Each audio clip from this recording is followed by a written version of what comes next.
What up, scallywags? Man, I'm sitting here every day. I'm paying attention to what's going on in the world. And, I mean, I can't do nothing about it. I'm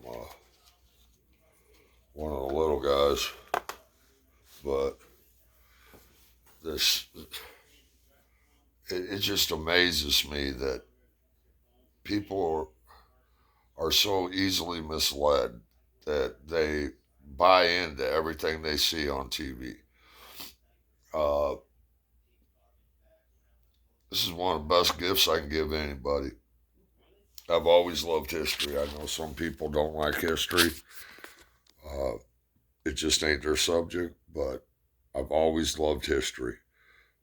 And if you know history, you can almost tell what's going to happen in the future because every 100 years there's a whole new batch of people on this planet. And us human beings, we have a very short memory. Like when people were trying to tear down statues, some history's good, some history's bad, but you don't get rid of history. Like the French Revolution, that was a good example of how a revolution can get way out of hand. Uh, Neighbor against neighbor, the guillotine was working 24/7. But I watched a woman from Iran telling people like it really is in Iran, not what they tell you on the news. And she was trying to get people to understand that, the Western media, she said the only people that stood up for us, we had 30 something thousand people massacred for peacefully protesting. Now, all these people that right now are saying Trump did the wrong thing in Iran, all those humanitarians, all those people that care about other human beings that were flipping out when a woman hit a police officer or an ICE agent and killed him with her vehicle, or didn't kill him, but he had internal bleeding. You get hit hard enough with the vehicle, you got internal bleeding. That's not good. A car can be a weapon. And she got shot. And then the other guy that had a gun on his side and was kicking out taillights the week before and getting in physical altercations, he got shot. And people were losing their minds. You had people attacking federal law enforcement agents. You don't attack the agents. That's like attacking a soldier when he goes to war. Soldiers don't start wars. The politicians do. And then cops don't make the laws. They just enforce them. And they try to do their job and they feed their fucking family. But all you people that, the news media that was just, recently bitching about 2 Americans getting shot, saying they were peacefully protesting, which we got a difference of opinions on that. Uh, I've watched some of our elected officials push and egg on people attacking federal law enforcement officers. Uh, there's a time for that, and this ain't the time for it. The only reason people are doing it is they don't want Trump to succeed at anything. Uh, but let me give you a little history.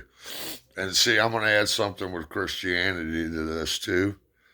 Christianity is the only religion in the world that has so many prophecies that not only do they have to come true, but they have to come true in the correct order, or the whole thing is no good. Actually, I shouldn't say Christianity, I should say Judaism. Uh, Judaism is the religion that Christianity sprang off of. If it wasn't for the Jewish people, we wouldn't know. The Christians worship the same God as the Jewish people. God of Abraham, God of Isaac. But This is just one example of the prophecies that God made through his prophets that have come true. And this one didn't just come true. This whole Iran wanting to wipe Israel out and send them in the ocean, that's not the Iranian people. That's the Ayatollah. I was 11 years old when the hostage crisis happened and the Iranian Revolution was going on. The Ayatollah was exiled for a while, and then he came back. Uh, One of our embassies, a bunch of people were taken hostage for 400 and something days. Might have been a little more than that, but like 440 something days. And they would do things to them, like keep them in pitch black, one of them in solitary confinement. They would take them out every once in a while and act like they were going to execute them. They'd make them kneel down, put guns to their head, pull the triggers, and then the gun would go click. Take them back in. For 400 and something days, these Americans went through this. Uh, Terrible things were done to them. The Shah of Iran, who used to be the ruling family, it was kind of they were very pro-Western. The women used to wear bikinis in Iran. They very Western. We got along with them, but the Shah wasn't doing a good job keeping the people fed and happy, and people were poor. It was kind of like an eat cake kind of thing going on. So the people revolted, and the Ayatollah came back.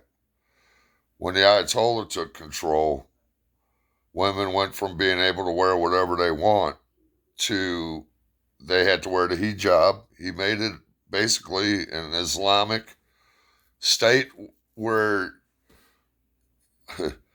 they got a video of one of the mullahs over there talking, saying that there's two different kinds of animals in the world. You got your animals like your sheeps and your goats and stuff that people eat. And then he says the other animal's a woman. Women are to be owned and they're for the service of men. I mean, women had no rights. If you were wearing your shawl or your hijab and your hair was showing, you could get up to 1,000 lashes, 1,000 public lashes, where they're caning you over 100 times. I mean, uh, women were stoned, just terrible things, put in prison, just for having their hair showing. If they talked to a man in public and their brother or father or somebody wasn't there chaperoning that, they would be killed by their own family members. It was Sharia law. All the gay and lesbian friends you got, they will be murdered under Sharia law. They throw them off of buildings over there. They light them on fire. They kill them. There's no tolerance whatsoever for homosexual, for lesbian, none of that stuff.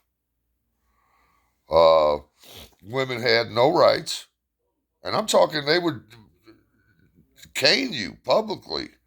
Over 100 lashes. They do it to the men too. Uh, and those people went through that a long time. And ever since 1979, Iran has yelled death to America, death to Israel. Well, this gets biblical. The prophet Isaiah in the Old Testament. See, there was a king of Israel, and he wouldn't humble himself. I think it was Jeremiah that was telling him, you humble yourself and the Lord will spare you. And he wouldn't do it. And Babylon was coming to destroy Israel. And the prophet told him, he said, even now, if you will just humble yourself before God, even with the Babylonian Empire at your gates, God will save you. The king wouldn't do it. Him, all these people taken into slavery, they burned his eyes out with hot fire pokers, made him a slave for the rest of his life. And then the prophet Isaiah come on the scene. And the prophet Isaiah, I believe in Isaiah chapter 45, he talks about Cyrus. And he doesn't just talk about Cyrus.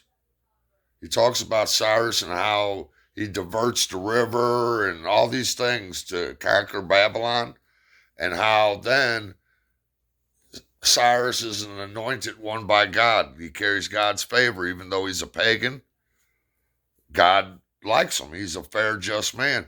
But Cyrus, the prophets prophesy how he's going to take over Babylon and that he's going to give Israel back their land and help rebuild the temple that was destroyed when Babylon attacked it. And that prophecy was made 150 years before Cyrus II, or history knows him as Cyrus the Great, came to power.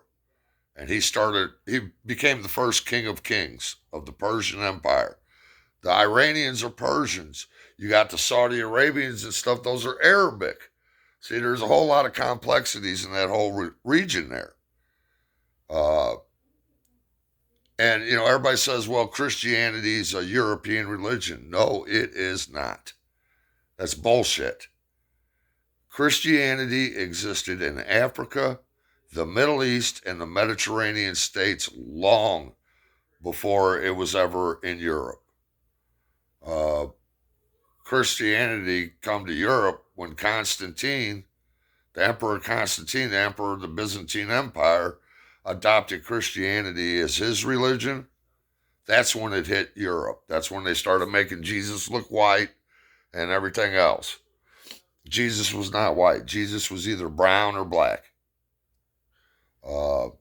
But this prophecy was made about Cyrus the Great. 150 years later,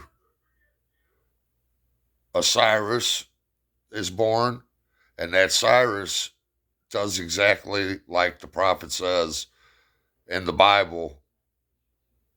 Exactly. Conquers Babylon and gives Israel and the land back to the Israelites. And that's what's so cool about what's going on right now. Iran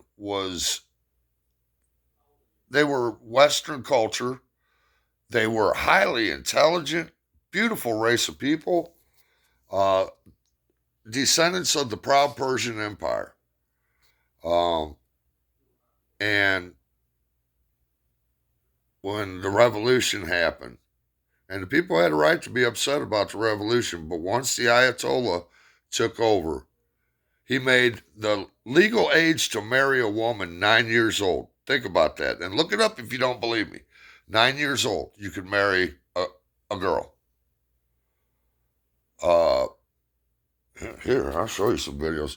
And see, this is the thing you people got to start doing. You got to stop believing the damn.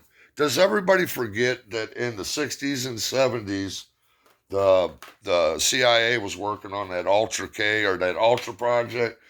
Their main focus of study was mind control. And that's how they mind control you. They mind control you because there was a time I would have voted for Elizabeth Warren. Her and her daughter wrote a book, and it was good. If she would have ran on what was in that book that she wrote so many years ago, I would have voted for her. She talks about how in this country there was a time where one parent could work and made enough money just to feed the whole family. And what's happened is over time, see, all you are, whether you want to admit it or not, everybody talks about slavery, all this other bullshit. All you are is a commodity. For a society to function, there's a certain amount of things that have to be done. You have to have transportation. You have to have, good roads and train tracks and things. You got to be able to move food. You got to grow food. You got to feed the people. You got all this stuff going on. And people used to make enough that one parent could work and the other parent could stay home and teach their children their morals. their religious principles, their morals, their beliefs. Well, what they've done is the people upstairs, see, we're all worker bees. We work our asses off, and they give you just enough. Most people get just enough to tread water and not go under. They say most Americans don't have a couple months of backup cushion money in the bank because the people up top have gotten greedy. So they give you just enough. Nowadays, you got both parents working, running their asses off, going to parent teacher meetings, going to kids' sporting events, going to work. I mean, all this stuff that has to be done. And that's by design, too. That's to keep you running so fast, just to keep treading water and not go under, that you don't have time to pay attention to what the hell is going on. The only class I was ever in a rush to get to was history. I love history. I devour it. Like John P., I was watching him earlier and I was thinking, Portugal, man. Portugal was a huge, huge naval empire at one time. So much history over there in Europe, man. Portugal, South America, just so much history. And they lie to us about history too. Like the pyramids. They're more lined up with the constellation Orion than we could do with the GPS we have today. The granite blocks are cut so precise that you can't stick a piece of paper between them. And we have cranes today that could move those blocks, but they would struggle. And they want us to believe that human beings in the copper age with copper chisels and and wooden hammers they chiseled those giant granite blocks, the hardest stone on the planet Earth, with copper. Come on, man. I was born in the dark, but it wasn't last night. But that Bible, there's so many prophecies that have come true in the correct order. They're still coming true today. There was some reporter, I can't remember who he was, but he said, man, Christians are the only ones that really know what's going on because it's all there. I hold the Old Testament as sacred, and I hold the New Testament as sacred. I think the Jewish people, God made a covenant with them, whether people like it or not. God made a covenant with Abraham, a promise. They promised to him. God is not capable of lying. He will not abandon Israel. The Bible's very clear about it. They are God's chosen people. Everybody else, Christians and Methodists and Presbyterians, and we're all branches that are grafted onto the main vine. But that being said, these people that were just complaining about well, here, let's see if I can find some video. I have to show you on my TV, but yeah, here's Cyrus right here. Isaiah 45. I was right, it is Cyrus. Isaiah 45. Cyrus the Great. Here's what it says right here about him. But that was said 150 years before he was born. Look. It says, thus says the Lord to his anointed, to Cyrus, whose right hand I take to subdue nations before him, and I will loose the armor of kings. I will go before you and make the crooked places straight. I will break in pieces the gates of bronze and cut through the bars of iron. And I'll give you treasures of darkness and hidden riches and secret places. I call you in your name. I am the God of Israel. And he goes on to say exactly how Cyrus is going to do it. And that's 150 years before he's born. But let me show you, it amazes me. People say they're humanitarians. They say they care about human beings. Well, a little over a month ago, there were between 20 and 30,000 Iranians protesting, and the Ayatollah sent his guard out, and they massacred 20 to 30,000 innocent protesters. And I'm going to show you a little example of what life was like in Iran when the Ayatollah took command. And I'll do it quick. But what you got to do, and here's the thing about history, you have to use critical thinking, okay? Who can I use? Pancho Villa is a great example. I like Zapata, the Mexican revolutionary Zapata. He was a badass. He said, I'd rather die standing on my feet than live life on my knees. And that's what the Israelis were doing, or the Iranians were doing. They were living, everybody likes calling everybody Nazis. The Ayatollah was as bad as a Nazi. You're letting men marry 9-year-old girls, okay? 9 years old. Let's see here. Let me put in,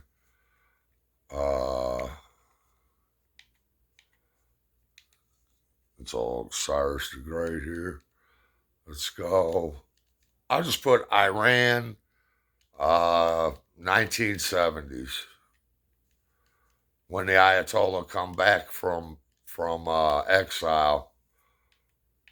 Here's Iran before 1979. 79's when, and I believe it was the fall of 79 when they took American hostages. Okay, here. Where's it at? Right here. This is Iran before 1979, right here. I'll just show you quickly. I'm sorry, the 13. And this is actual footage you're going to see of Iran. And I'll say what YouTuber channel the video's from, so they get credit for it. But diagnosed with Crohn's disease and struggling with your symptoms, it's not too soon to talk to your doctor about it. Okay. This is Iran before 79.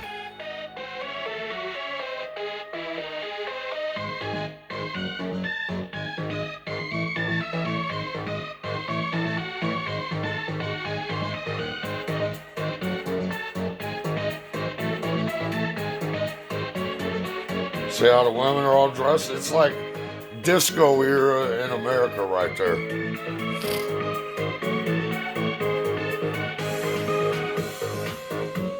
Okay, then there was the revolution and the Ayatollah came back. And the Ayatollah took over. So then he made his government, the new government, a theocracy, which is a religious government. In America, we have separation of church and powers. I'm religious, and I believe that separation of church and the government is a very good thing. My dad used to say, don't talk about religion and politics, because both are they're subjects that people are very passionate about, and people can get very violent and crazy over. But an Islamic, regime, the way that the Ayatollah had it set up, here's Iran after. See if we can find one of Iran after here. This says before and after. Look at the pictures. Okay. If you're a woman and you get caught with any of your hair showing, they will publicly whip you over 1,000 or 100 lashes. Look. So all you humanitarians that are pissed about a terrorist, oh, and the Ayatollah, he's responsible for Hezbollah, Hamas. He's responsible for all the ones that we were fighting over there in Afghanistan, the Taliban. All those proxies are tentacles of Iran. European boutiques, Persian bookshops. This is Men before and women walked together. Tehran I remember University. when the revolution happened. I was 10, 11 years old. Women in miniskirts debated philosophy with men in pressed shirts. Women went to college. The They had libraries stayed careers. open until midnight. Very prosperous country. A lot of oils. French, English. The Tehran Hilton stood like a promise, glass and steel against the Alborz mountains. International business. The Persian Empire is one of the great empires of history. Mehrabad Airport, And it's kind of Asia's busiest. beautiful that Israel is trying to give them their independence back, like Cyrus the Second, Cyrus the Great, did for the Israeli nation way back in the day, about 580 to 600 BC. That's before Christ. They gave Israel their land back after they conquered the Babylonians. Bank handled foreign commerce. This is Oil money flowed. The economy grew 40% in a decade. the economy grew 40% in 10 years. Empress Faradiba championed the arts. She opened museums, funded universities. They had arts, to ceremonies. operas, music. I mean, during the Dark Ages, Europe lost all that knowledge. It was all sitting down in Alexandria, which was named after Alexander the Great, down in Africa. The Arabs and the African nations had all the world's knowledge during the Dark Ages. All the great Homer and all the great philosophers and mathematicians and doctors and philosophers. All that information Europe lost for a very long time. 5 times daily, the call to prayer echoed over traffic noise. Many women still wore chadors. The countryside lived centuries away from Valiasa Avenue. In 1977, voices grew louder. Writers read poetry at the Goethe Institute. 10 nights of carefully chosen words. Students marched. Oil prices fell. Inflation rose. The secret police, SAVAK, watched. The pressure built. December 1978. 2 million filled the streets. Shahayad Square disappeared under humanity. January 16th, 1979. The Shah fled. February 1st, Khomeini returned. Several million greeted him. He said nothing when asked how he felt. Just nothing. Every sign of the monarchy came down. Statues toppled. Street names changed. Valiasa Avenue kept its trees, but the cafes closed. This is another history lesson for you people. Same building. Everybody gets down on America. My mother was Tuslagi. She was on the Dawes Rolls. She got benefits. I'm not on the Dawes Rolls. The Cherokee, you got to be able to chase your lineage back to the Dawes Rolls. They had helped make the revolution. Cherokee, the real name for Cherokee is Tuslagi. T-S-L-A-G-I. Tuslagi. It means the prime or the principal people. And Cherokee culture was a very matriarch culture. They had the red woman, the white woman that would sit in on councils. The red woman was, she was the woman in charge during wartime, and the white woman was in charge during peacetime. The Cherokee women were the ones that owned the land, not the men, the women. They were valued in Cherokee culture. And I got another news for you. The Trail of Tears ain't called Trail of Tears because the Cherokee were crying. It's called the Trail of Tears because when 1/3 of them were marched to death from their homelands to reservations, 1/3 of them died on the march. You got little brother carrying dead little sister, husband carrying wife, and Soldiers trying to get the Cherokee to put their dead in the wagons, and they wouldn't. They carried them. And there was white women on the side of the road that was crying. Cherokee didn't cry. They just walked on. But every country in the history of the world has been either a coup, like what happened here in Iran, or it's been conquered by another country. Rome conquered a bunch of countries.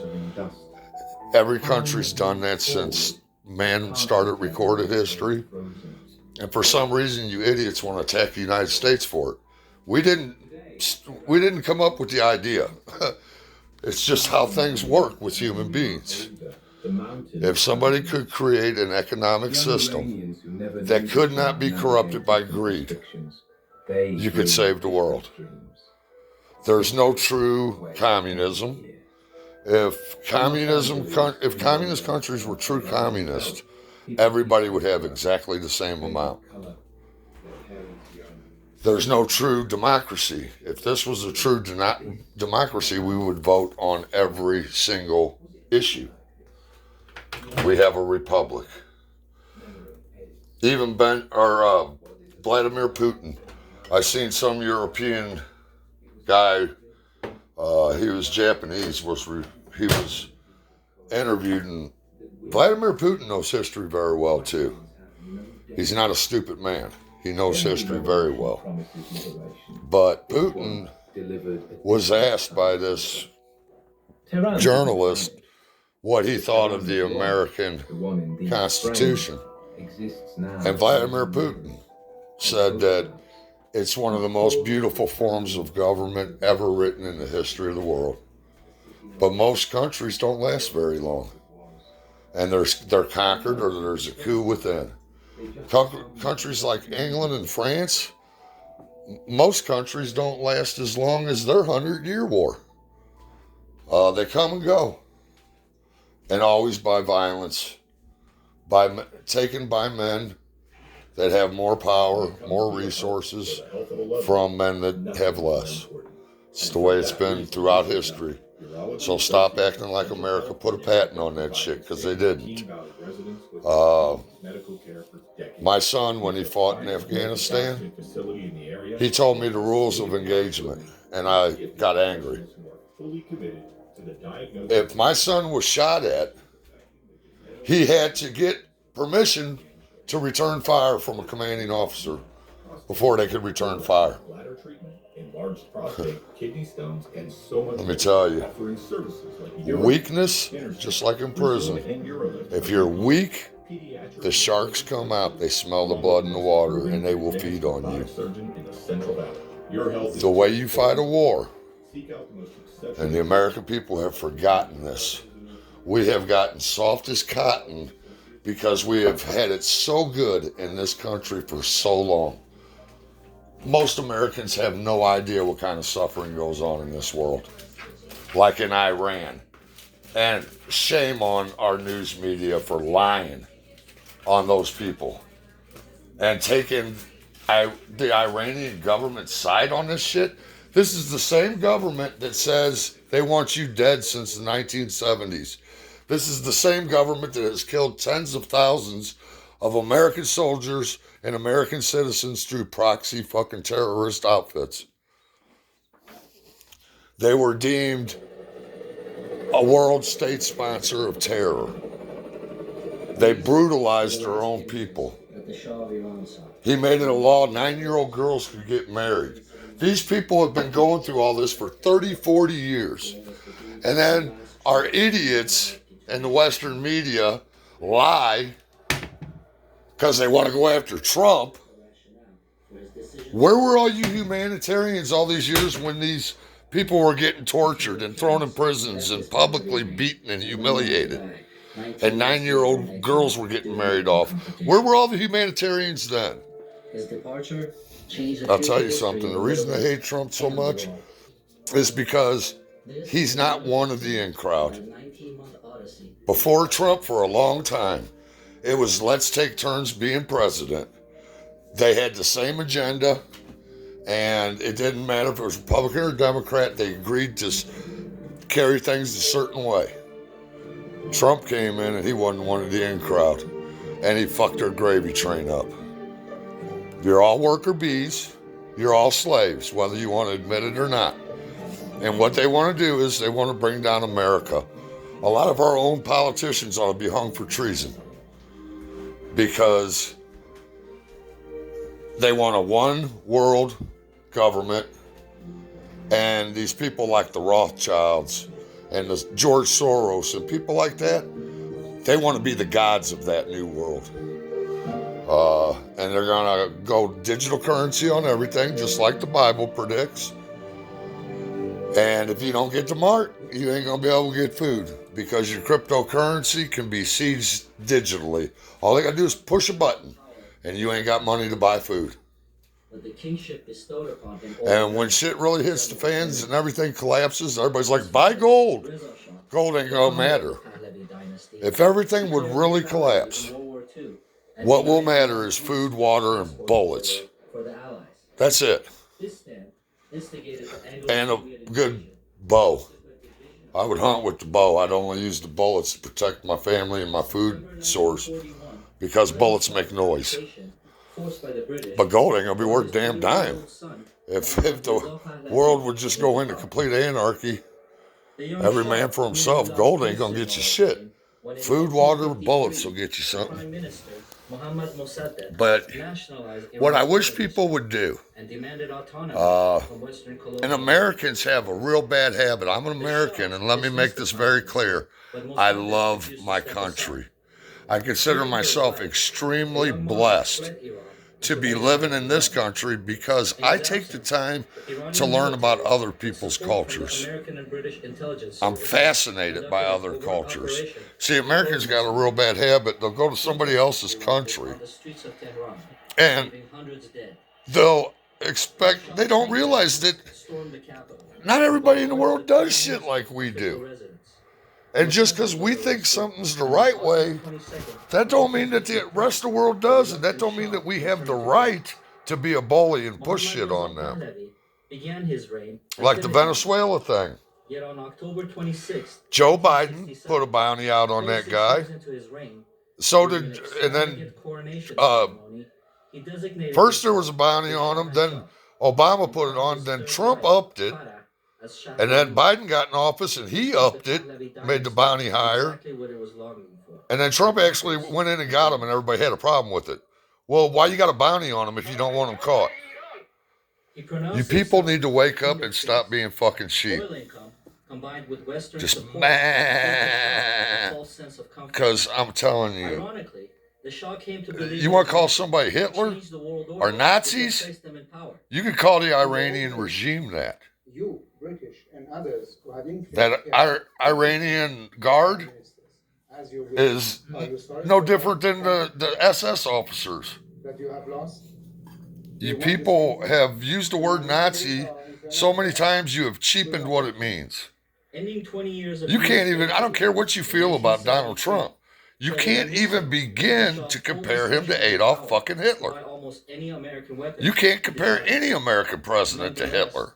The king's appetite for power and arms would not be satiated.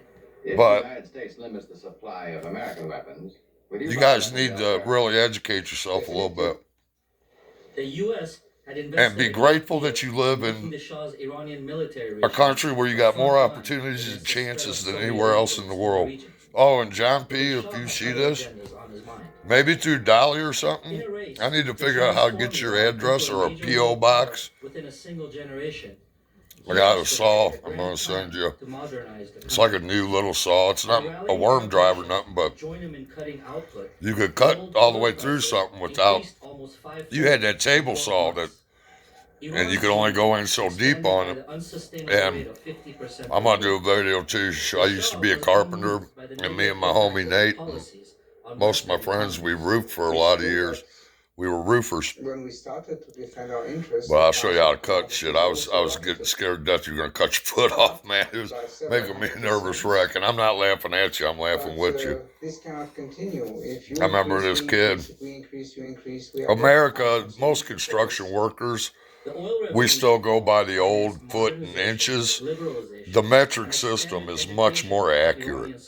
You can, like machining and things like that, you get much more accurate parts if you go metric. It's more precise measurement. But in construction, most people still go feet and inches.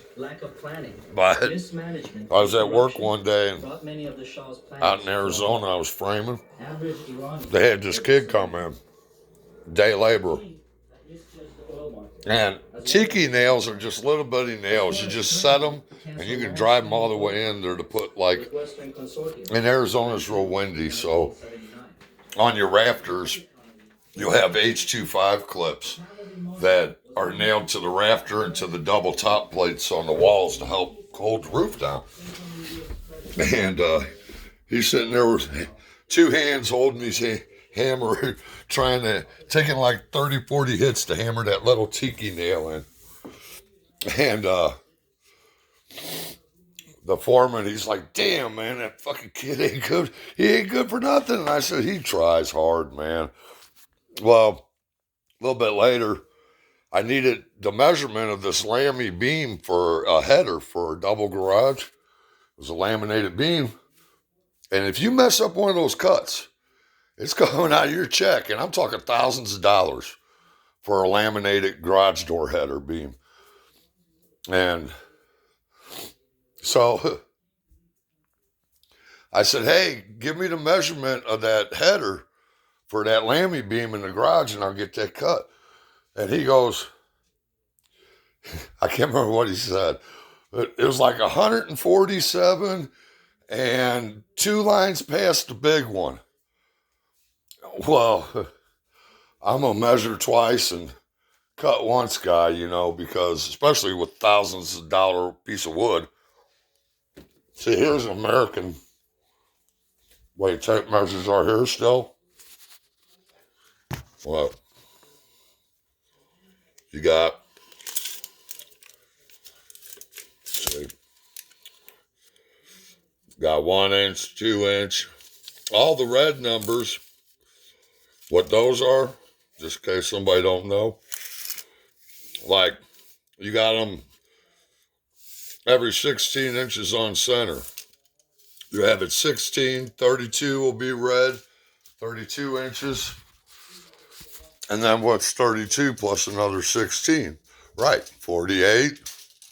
And it keeps going like that. Red numbers. And what that is, typically most houses in America are built 16 inches on center. Your studs in your walls. Like if you pulled from this end of the wall here, I got this window here, but let's say that was the total end of the wall. You would have a stud there. You got to have a crippler and a king stud in your windows and your shit like that and your doors. But then there'll be another crippler for the little header, goes over the top of the window. And then over here, you're going to start going every 16 inches where those red numbers are. On center will be a stud that you can nail into the wall. The studs in the wall are every 16 inches on center. So that's what the red numbers are for. But this kid said like 147 and 2 lines past. I can't remember what he said, but I said, what? And I walked over to him because the boss was already complaining about him, how many hits it took to drive a nail in. And I said, you don't know how to read a tape measure, dude? And he said, no. Well, it was almost lunchtime. So I said, get with me at lunchtime. He got with me at lunchtime, and I said, I know you smoke pot. I can smell it on you all day. You smell like pot. He goes, yeah? He goes, you're not going to say nothing? No, I'm not going to say nothing. Well, here's how I'm going to explain it to you. Okay, if you get an ounce of weed, that's 1 ounce. And I showed him an inch. Okay? I said, that line in the middle, between 7 and 8 inches, the middle one, that's what? If you got half of an ounce, you got what? A half ounce. That's a half. Then I showed him where the quarters were. and the eighth bags. He's like, oh. I said, yeah. I said, so which one were you talking? And, and he showed me the actual line, and 2 lines past the big one. What he was talking about is you've got 8 eighths in an inch. 4 eighths was half, and that's the line he was calling the big one. 2 lines would be 2/16, which would be an eighth of an inch. So and 5 eighths is what he should have said. But yeah, I taught him how to read a tape measure, and he did. That kid worked his ass off. He tried so hard. I think he tried so hard that it actually slowed him down. But yeah. And then out in Arizona, there's a lot of Santa Fe style houses. They don't got, they got some straight gable houses, but a lot of Santa Fe style too, where you got to put scuppers in and shit. And, well, I'll tell you, man, 115 degrees in the shade, and you're up on the roof out in Arizona. And see, that's what, like, I had a lot of Mexican friends out there that had come to America from Mexico. I've got a lot of good Mexican friends, and I love the culture. In that culture, if you're a man that doesn't take care of his wife and his kids, you're a pinche huevon. You're just worthless. Mexican men pride themselves in working hard and providing for their families. They take that shit very fucking seriously. Very seriously. You go down to Mexico and you meet some Mexican Americans, you'll meet men's men. They're very masculine, and they're proud of that. And if you can keep up with them at work, you have earned your paycheck, buddy. I was having all kinds of strokes, or heat strokes out there, and then I got smart. And I said, hey, dummy, when in Rome, do as the Romans do. And I started dressing like the Mexicans. And I'll tell you how the Mexicans stay cool in the desert in Arizona. There's always a good, strong wind in Arizona. You can always count on it. They wear a cotton t-shirt and a long sleeve cotton shirt. Then they'll have a towel that they can wet that they'll put around their neck all day. And then they got a straw hat on usually because it keeps the shade, gives you a little shade, and it lets the heat out from your hat with the straw hat. What happens is the first hour you're going to be miserable. And you get to sweating, and that shirt gets wet. And it's just like you're swimming on a hot summer day, and it's real windy. You get out of that water on that dock, even though it's a nice hot day, you're cold because that cold air's hitting you, like going down the highway on a bike. It's 40 degrees out, but you're doing 70 miles per hour with that wind hitting you. It's a lot colder than 40. So, I have immense respect for the Mexican culture. Another thing about the Mexican culture, familia. Family is everything. Hardworking people, very family oriented. I've had the real blessing in my life of seeing both sides. I could have had the silver spoon and I've been homeless. I've seen Mexicans down in Nogales, Mexico, a whole hillside. People had houses built out of cardboard boxes living in. And then the violence from the drugs and stuff down there. I understand why people want to come to America. But now, especially in the age of terrorism, you can't just let people bum rush your borders. If you look at Europe, all over Europe, what's going on? It's not good. England's having problems. France, Germany, from all this immigrant. And that's what it's designed to do. America has to go down first. Once America goes down, the rest of the Western foreign countries will fall like dominoes. And then who you got left running things? Everybody that's for a communist government, show me one person that came to America, like my wife's boss. She come over from Russia after the Berlin Wall went down. And You show me somebody from a communist country that's going to tell you how good it is. That's why they left, because it was so good. It's not good. And Iran was even worse. It was a theocracy. And people get real radical. I don't like radical nothing. I've met some radical Christians. I'm a Christian. I don't like a radical Christian. You see these people, they'll be chastising other people, pointing out their flaws and their sins and their inadequacies. And you feel like saying, hey, let he who's without sin throw the first stone. Or you got to take the plank out of your own eye so you can see the splinter in your brother's. Or judge not, lest ye be judged yourself. It's not our place as Christians to judge and chastise other human beings. And when you do that, you give Christianity an incredibly bad name. God Almighty, and the one that's going to judge us is Jesus Christ, but God Almighty is going to judge us, and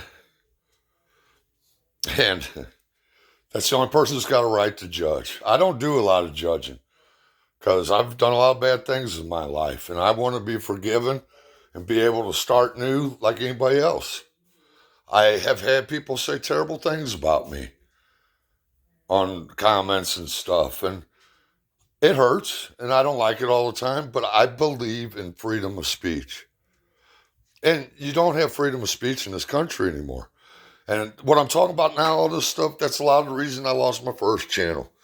You're free to say whatever you want to say, as long as you're saying what you want them to say. Okay? And never forget this. Conspiracy theory. You, me, all of us, we have been conditioned that we hear conspiracy theory, I'll admit it. First thing I think is a crazy person that needs an aluminum foil hat. They have conditioned us that way. That way, we start getting to where we're hitting the nail on the head, getting accurate. Oh, you're a conspiracy theorist. And what that does is when somebody calls you a conspiracy theorist, it discredits whatever you're going to say right out of the gate. Because people are going to think you're nuts. Because that's what they associate with those words. Conspiracy theory. I guess I wouldn't be such a conspiracy theorist if everything wasn't such a damn conspiracy. All this shit that people have been saying for years turns out to be true. And see, here's what I'm afraid is going to happen. My big concern, I'm concerned about people dying in wars. But I know this is man. This is man's nature. This is what happens. Since the beginning of time, this is what happens. Because we're man and we got people that care more about greed and power than they do humanity. On both sides of the aisle. Okay? But what really I'm worried about is since after the French Revolution, there was reports coming out of atrocious things they were doing to little children in the name of philosophy. Back then, the ones in power, the elites. This has been going on since the Kingdom of Babylon. It's all demonic worship, and it's all evil. It's really evil. And what I'm afraid is going to happen is what always happens with mankind. We got short memories. Every 100 years, there's new people. They stall, they wait long enough. All the people that were living are gone, and the rest don't even remember it happening because they like tearing down statues and shit. And that's the last point I'm going to make. Whenever you study history, there's a lot of truth in the saying that history is written by the victor. Or sometimes people are written out of history by the victor, which is even worse. You see a lot of things in Egypt where they totally tried to, from all the records, the hieroglyphs, they tried to totally make certain people look like they never even existed. You didn't even ever exist or matter. And most of us, unless we do something spectacular with our lives, when our grandchildren die, we're pretty much forgotten in our time here. And that's not a bad thing, but what I'm saying is what I'm afraid is going to happen right now. Everybody's got the proof right now that I've been telling people right in front of their faces about some truly demonic, evil stuff going on, and nobody's being arrested, and nobody's being charged. And I'm scared to death that this is just going to blow by, and it'll be forgotten about, and it will continue happening. There are people in this world that have so much money that that's all we are, is a commodity. We're playthings for them to experiment and have fun with. But when you want to start down in your country for taking out somebody that has said since the 1970s that they're going to kill us, death to America, that has been responsible for tens of thousands of Americans' lives, when you're going to start taking their side, a terrorist state sponsor of terrorism all over the world that beats their own people, massacres their own people, if you're going to start taking their side, somebody that truly is like Hitler, and go against your own country, kind of makes you a traitor. I would encourage all those people. See, I don't judge a man if he's homosexual. I don't judge a woman if she's lesbian. That's what consenting adults do, is none of my business. The only time I get fired up is when it's something that involves children. What two grown consenting adults do, none of my business. But children should be all of our business. There's an African saying that says, the child the village does not feed. That's the same child that's going to come back and burn the village to the damn ground. And do you want to know why our society is getting less and less empathy? Some woman, doctor, just did a study on trauma. She's some trauma expert. When we suffer trauma as a child, that DNA inside of us, there are certain things that mutate our DNA from serious traumas. And we pass that muted DNA down to our children. Maybe that's what God was talking about. So many generations paying for the father's sins and shit. But I got a few theories on it. But you call me a conspiracy theorist. I believe the Bible's pretty much what it says it is. Book of Enoch, where it talks about what could very well be UFOs. And Enoch was taken up into heaven without a physical death with God and all this stuff. Says there was the watchers and they saw that women were beautiful. They had relations with them, and that's where the giants come from. The Anunnaki. Maybe. Think about it. I can't prove this. Now, the Bible does not say this is true.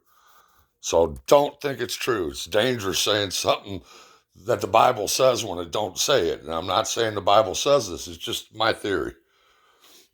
God creates man. Adam and Eve.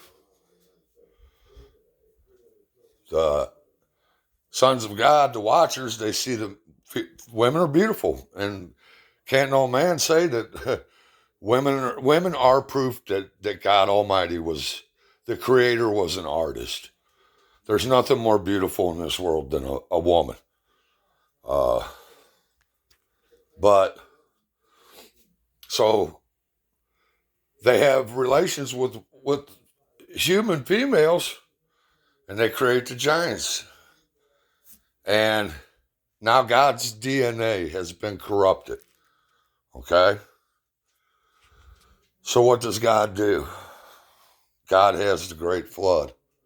He lets Noah and Noah's family, spares them, and he purifies the DNA back to the way he originally created us, or she, or he, she. But there's a lot of shit coming out with these Epstein files. You can go look at them online. They're accessible to anybody. He was wanting to do eugenics. That's what the Nazis were doing in Germany, was eugenics.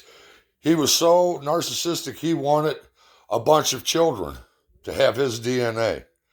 Now, they've already said in congressional hearings that some of these vaccines that were forced on everybody, number one, it's 100% fact that Epstein and our lovely owner of Microsoft were talking about the virus a year before it even hit the scene. And it's kind of weird that doctors are coming out saying, hey, that shot is tainted with DNA that is attaching to human DNA. Not to mention the amount of people who have died. 75% of pregnant women that died during COVID died because of the shot and blood clots. So, you know, the best piece of advice I could give anybody living today, number one, know this: there is a God. Whether you want to believe it or not. Let's say you don't believe it, okay? And you're not going to be one of those typical Christians that'll judge on everybody else. That's an embarrassment to Christianity. A real Christian is not going to judge on you like that. They will point out to you what they believe the Bible says, but to chastise you and admonish you and act like they're better than you, no. Judge not, lest you be judged yourself. That's what the Bible says. They were going to stone an adulterous woman. And he was writing in the mud. And he said to the people, he said, hey, let you who has never sinned throw the first rock. And every one of them knew that they had sinned. And they all walked away, dropped their rocks. And Jesus still writing in the dirt. And he said, woman, does nobody condemn you? And she said, no, Lord. And he goes, then neither do I. Go and sin no more.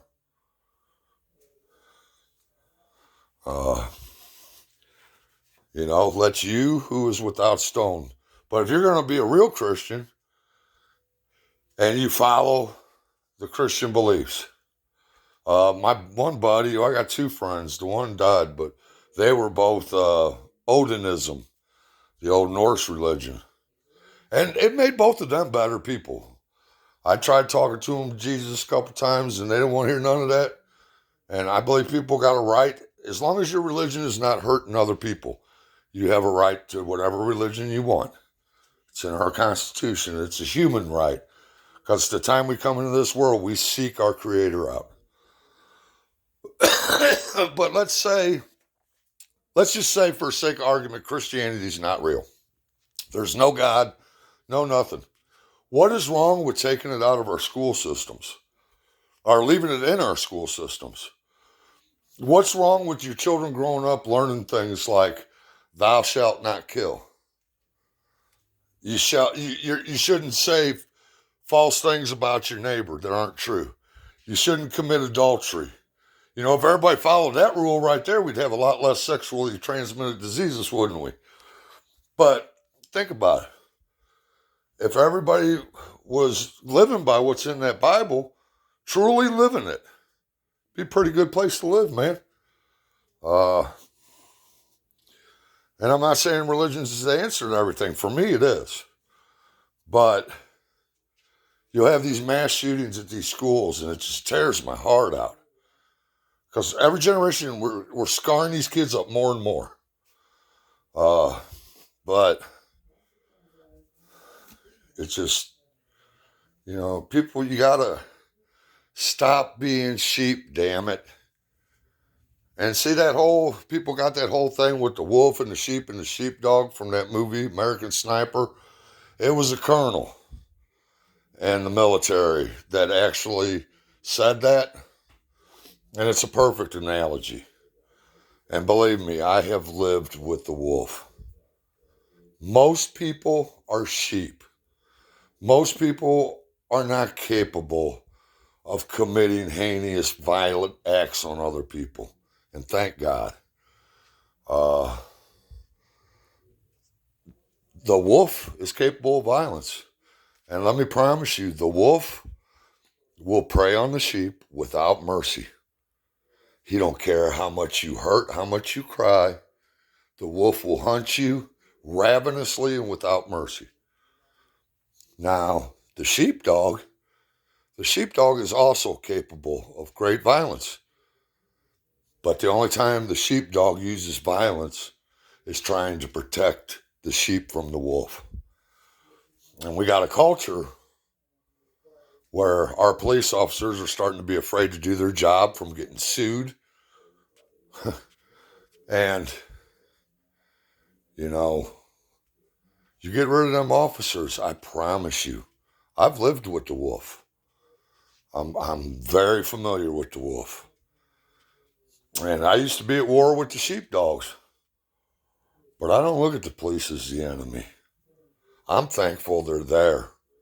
Because if the police were not there, holding the line, and our society would collapse. There has to be law and order for society to collapse. And back to the whole immigration thing. America was founded on immigrants. I am pro-immigration, but only if it's done the right way.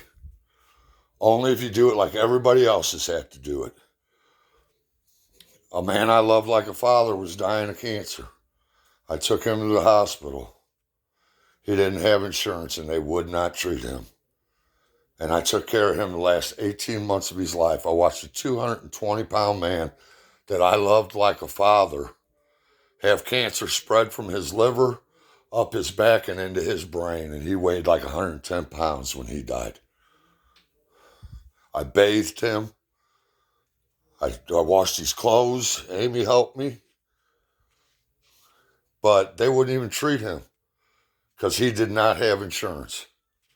But they were treating people that didn't even speak English. To me, that's wrong. I also, since I live so close to the border, I've seen the strain it puts on the hospital system. When people are living in this country and they're not paying taxes legally because they're not legal citizens, they're sucking up the resources of people that are paying taxes. Your kid isn't going to get as good of an education because the money is getting sucked up by kids that aren't even having parents that don't even pay taxes. Fair is fair. And we live in an age of terrorism where people strap bombs to their kids, their wives, themselves. People have gone off the rails cuckoo. But some good advice I could give everybody is always stay humble. Never think you're better than anybody else. And make sure you dig deeply and you do your homework before you start running your mouth, because it's like Black Lives Matter. I think all lives matter. My best friend's black. My first girlfriend was black. I think all lives matter. All human life is precious. The only difference in us, you take a bunch of 1 gallon milk jugs, paint one black, one brown, one red, one yellow, one white, one whatever, pink, purple, polka dots, I don't give a fuck. Paint them all and fill them up with water. That water on the inside, that's the breath of God. When God created Adam and Eve, he breathed life into Adam. That's your soul. That's the breath of God that is inside of you. And,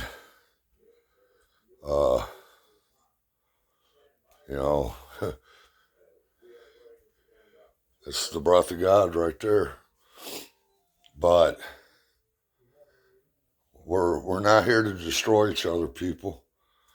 And these people that are just believing everything on the television, my heart breaks for you.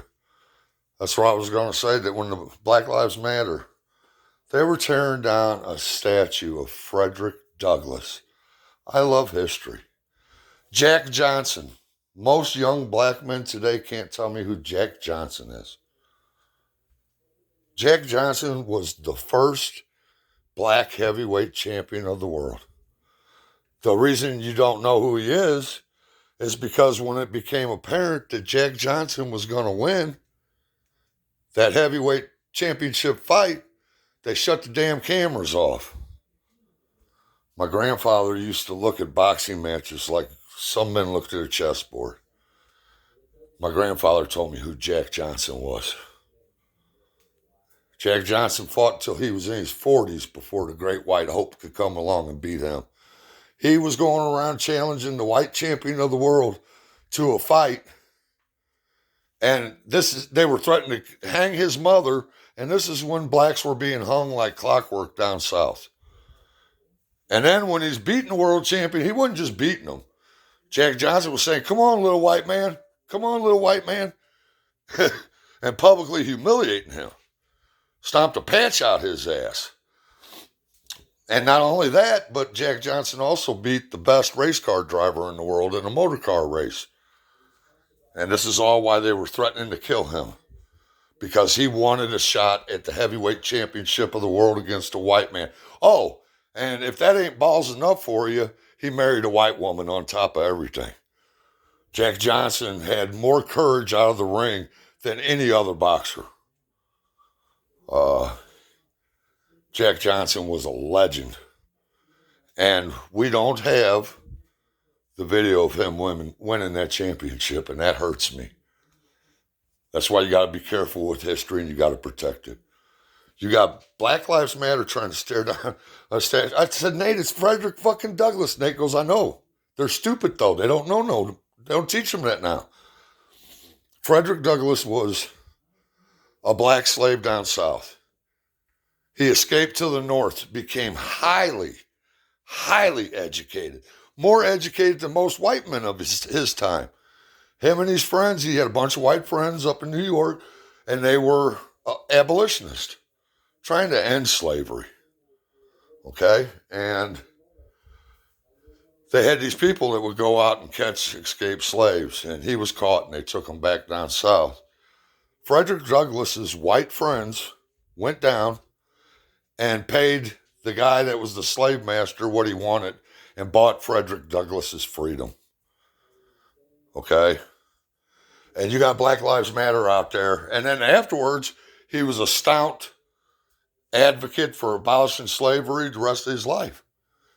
And you got Black Lives Matter trying to tear him down, tear the statue down. He's an American fucking hero. He was a hero for your people. He overcame great adversity. And you're so ignorant, you don't educate yourself. You just believe what they tell you. They want to control you. They want to get your vote. Once they got your vote, they don't give two fucks about none of us. Let's get that straight right now. There's a song by Eric Church. It's called "The Snake." And that's how I feel about politics pretty much. It's rattlesnake, copperhead. Either one will kill you dead. We stay hungry, they get fed, and they don't pass the plate around. Lie by lie, cheat by cheat. Venom in those smiling teeth. They just run them forked tongues and the whole world's burning down. Until Trump come along, I voted Democrat most of my life because most of my family's union men. They got pensions and shit to worry about. But last time I voted Democrat was for Barack Obama the first time he ran. I believed all that hope and change shit. I should have known better. Seen black communities like East St. Louis, other places. Black people have all the positions of power in the government, and they don't do a damn thing for their own people. What you got to do with these ghettos is you got to stop. See, if you're on welfare, you get more if the father's not in the house. It's statistically a scientific fact that a child stands the best chances at success if they have a positive, stable mother and father in their life. The welfare system's designed These are the people that say that you can't divide people, families at the border when they break the law. Whenever I robbed that gas station, I got divided from my family. The law is the law, and you have to uphold the law. And I'm for equality, but it's got to be all the way across the board, and it's not. Some people can do whatever they want, not even get prosecuted, while the rest of us pay the price. We have a wonderful judicial system, but only if there's no corruption in it. And prosecutors have way too much power. Way too much power. A corrupt prosecutor can ruin your life. Can just ruin your life. They have a thing called prosecutorial misconduct. If a lawyer intentionally, like does something wrong, get somebody convicted knowing they're innocent, but they never enforce that. What they should do, Illinois, where I did my prison time, Governor Ryan, when he was leaving office, me and Amy were out in Arizona when he announced it. He said he was commuting all death row inmates to life without the possibility of parole. And the reason he did that is because there was 11 men at one time sitting on death row waiting to be executed, and DNA proved that those men were innocent. 11 men at one time.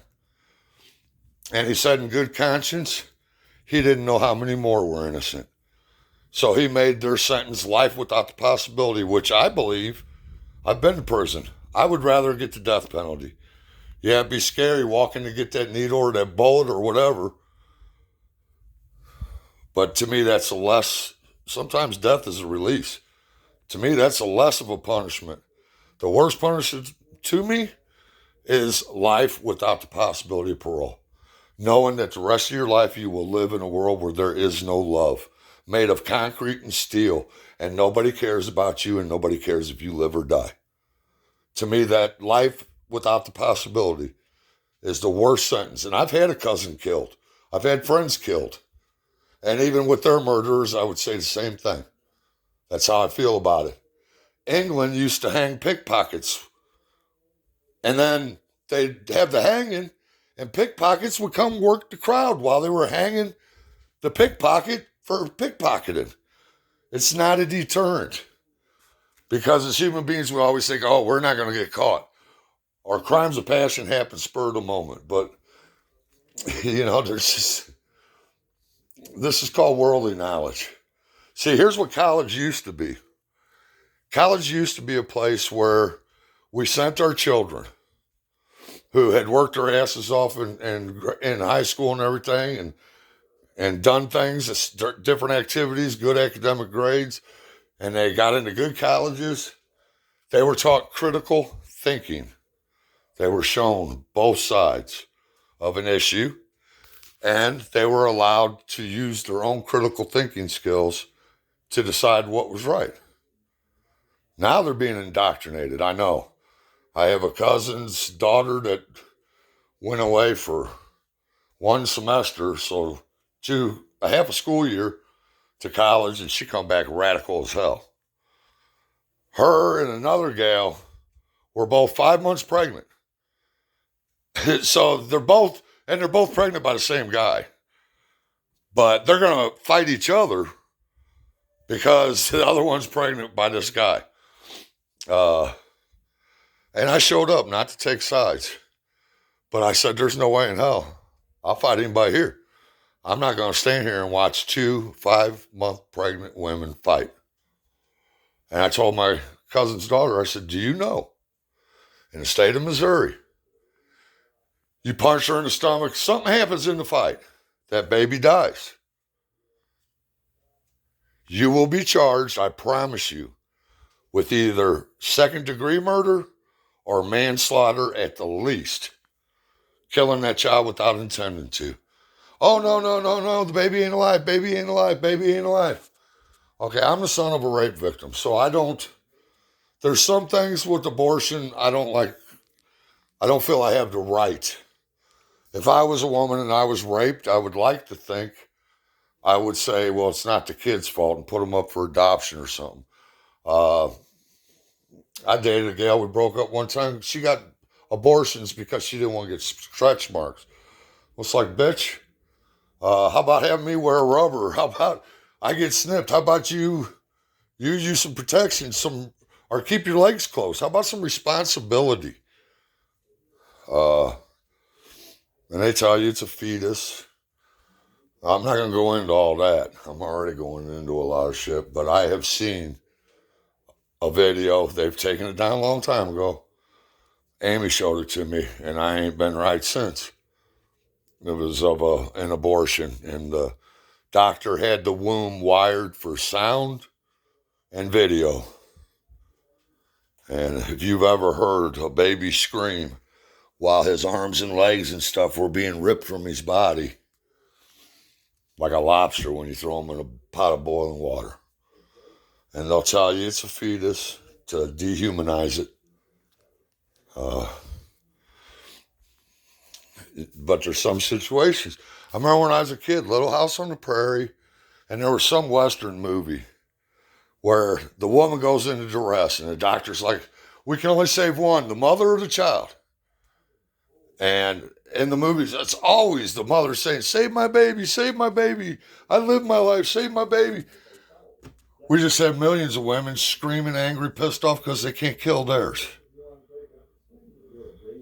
And see, here's the other problem. I said I'm for equality, but it has to be true equality across the board, same for everybody. Women, the way the laws are in America, I could get Amy, my wife, pregnant right now, who I love very much. She could go get an abortion, and there's not a damn thing I can say about it. Nothing. Okay?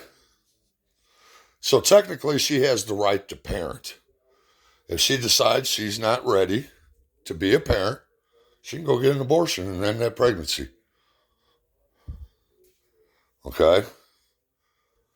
Now, if I get her pregnant, I don't have the right to choose to parent. I would choose nothing other than to parent. I raised one that wasn't even biologically mine. It's an honor to be able to raise a child and try to teach them right and wrong and the way to survive in this world and what we're here for. Instead of feeding their heads with all the bullshit that don't matter. Big jobs, big cars, big houses. That's all going to turn to dust after you die and you can't take it with you. But, it's just, there's so much. And see, I got a lot of time. I've got a lot of good computer skills. I had to back off some of the shit. If you knew everything that goes on in this world, even in this country, you really wouldn't be able to sleep at night. And some of the stuff is so demonic, is the only word I can come up with. Anytime you hurt a child, in prison, the lowest of the lows was the SOs and snitches. They were pretty much on the same level. You're pretty much going to have somebody want to kill you. Unalive you.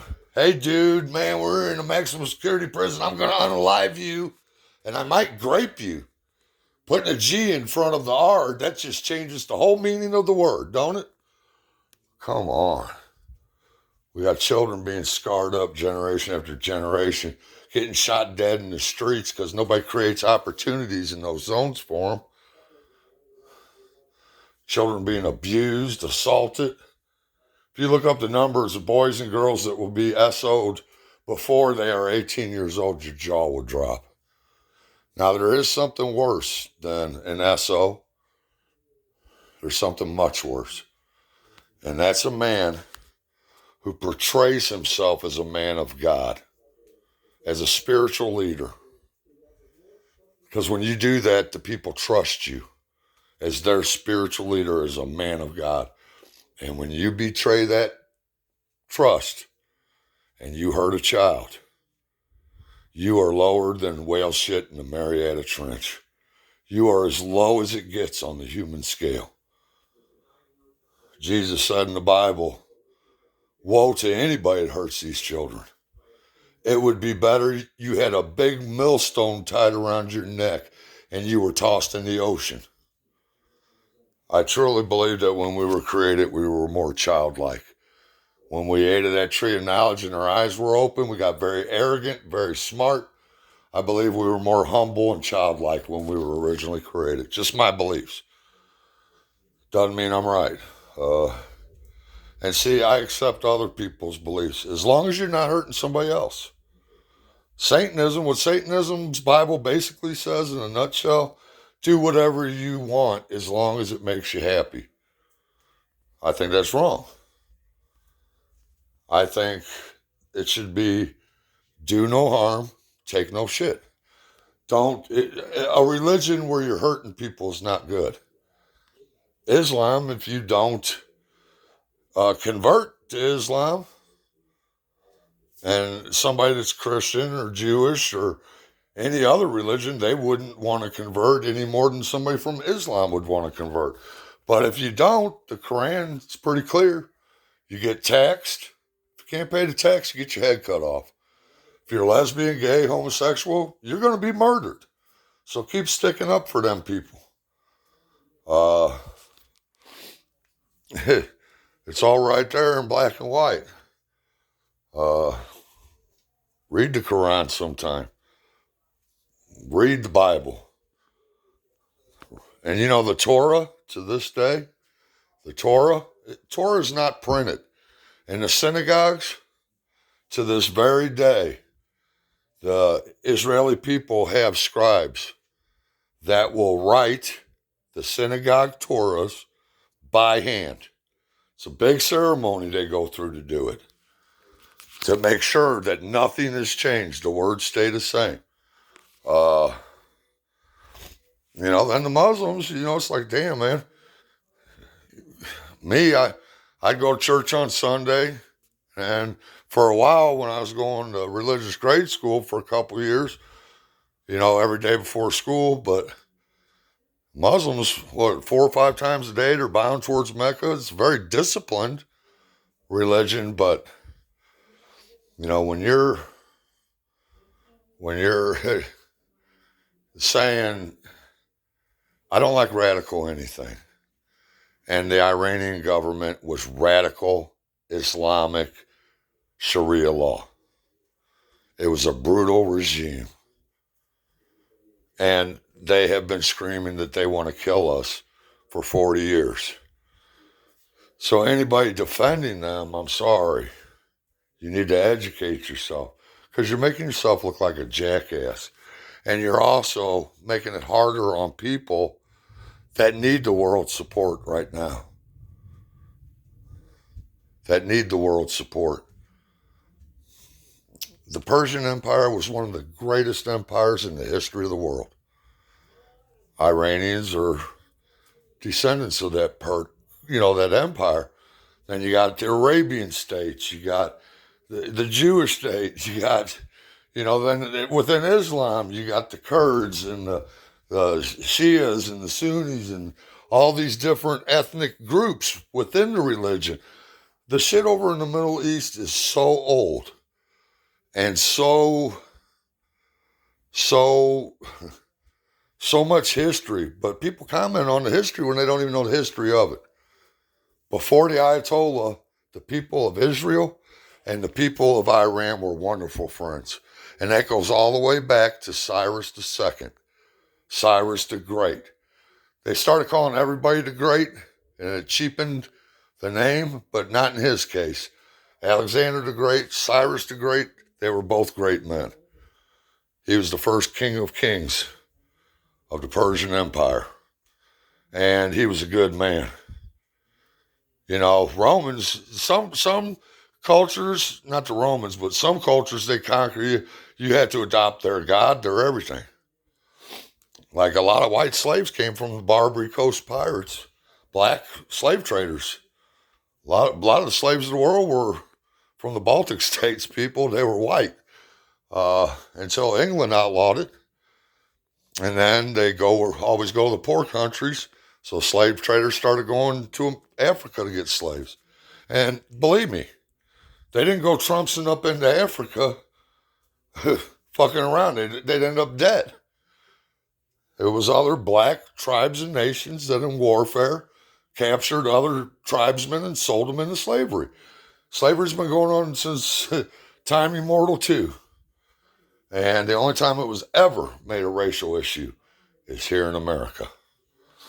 And that's because our politicians made it that way as a way to divide us and keep us going at each other, because that's another thing that distracts us from what they're doing. So, everybody cares anything about me, do me one favor. If you don't believe in God, put out some positive vibes for this world. If you believe in a God, whatever that God is, pray to him or her and ask him to help us find our way through this, because we're in a mess right now. And the other thing I'll say about slavery in the United States, don't forget, people, that over 100,000 white men laid down their lives and died to end slavery. And that's not counting all the abolitionists. That Underground Railroad did not run without white people. And states like Missouri, where I live, it truly was brother against brother. And it was about states' rights. And that's what we're arguing about now, states' rights. With the sanctuary cities and shit. The states are saying it's our right as a state and a city to do that, and the federal government's saying no, it ain't. Be careful what you push. It's like these politicians, they keep us going at each other. And I always think, when the levee breaks and all hell breaks loose, you're going to wish to God you didn't push. They keep you going at each other, and everybody keeps going, bah, like sheep. Just like stupid sheep. I had some goats out in Arizona. They were Nubian Boer mix.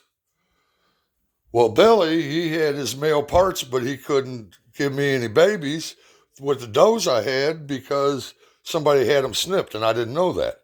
Well, my does would go into heat, and Billy go nuts, tearing them up. So I didn't like it, but I had to make Billy stew. He went real good with carrots and potatoes. He was tearing my does up. I got Hugh Hefner.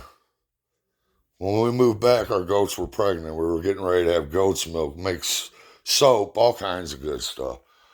Plus, I had this stupid plan of going and working with the forestry department, getting certified, getting a couple herding dogs.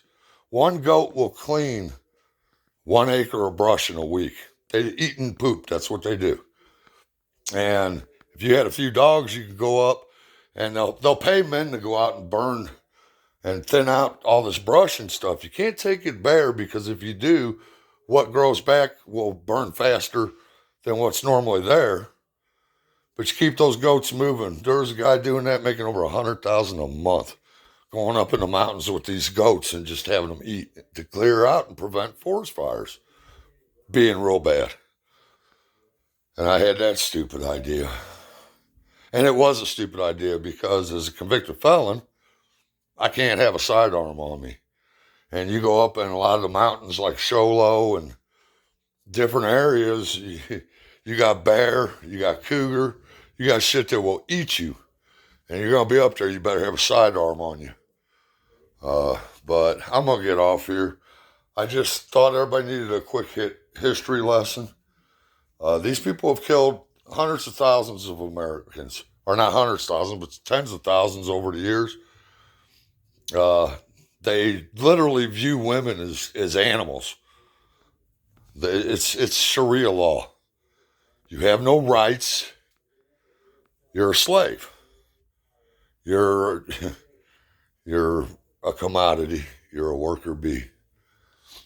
But women have no rights whatsoever. That one mullah said, they got him on video saying it. They are for man's pleasure. Do I believe that? Hell no, I don't believe it. My wife bought a couch without sitting on it, and she wouldn't sit on it. After we got it, she said it was uncomfortable. It was like the big comfy couch, her little feet hanging off the end. And she would sit on the floor. And I'd be, will you please sit up on the couch? And she's like, well, it's not comfortable. I said, you don't understand. To me, subconsciously, you're sitting on the floor and I'm up here. And it makes me feel like my dog, my wife ain't a fucking dog. I got into it with my Uncle Danny's friend. This one friend of his is a barber, but he's known me since I was shitting my diapers. He calls me up one day and he says, Mark, Amy's in here and she's wanting a bunch of hair cut off. Is that all right?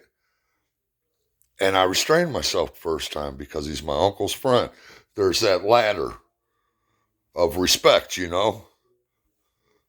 He called back next year and did it again. I said, Kurt, who the fuck do you think I am? What do you mean? Who do you think I am? This is the second time you have called me to tell me my wife's getting a bunch of hair cut off and asking if that's okay. I don't own her. She's my best friend. She's my soulmate. She's my life's partner. She's my mother of my children. She's my everything. I don't own her. God lent her to me for this lifetime to be my best friend, my wife, mother of my children. And you're calling, asking, you think I'm some kind of motherfucker that tells my old lady how she can get her hair cut? She can cut her hair any way she wants as long as she feels good about herself and she's comfortable. I got long hair. This shit gets hot in the summer. Not so much anymore because it's thinning out, but that's an insult to me. Calling and asking me if my wife can get, is that too much? Can she do that? It's her hair. She's a free human being. She's one of God's children. The good Lord lent her to me to be my wife through this life. And thank God he did, or I wouldn't even be here probably. And that's story 2. This is a joke. This is not really what the Bible says, but it's funny watching women's eyes for a second. God saw, he made Adam, and then he saw Adam was lonely. So he said, I better do something. So what's God do? He creates Eve. He puts Adam to sleep, takes the ribs out, and creates Eve.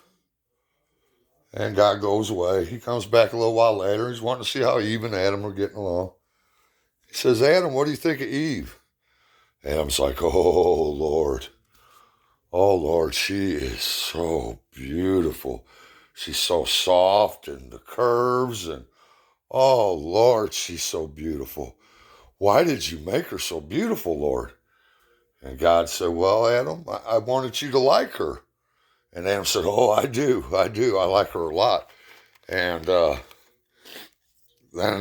God and Adam sitting there, and then Adam looks at God. He says, God, why did you make her so stupid, though?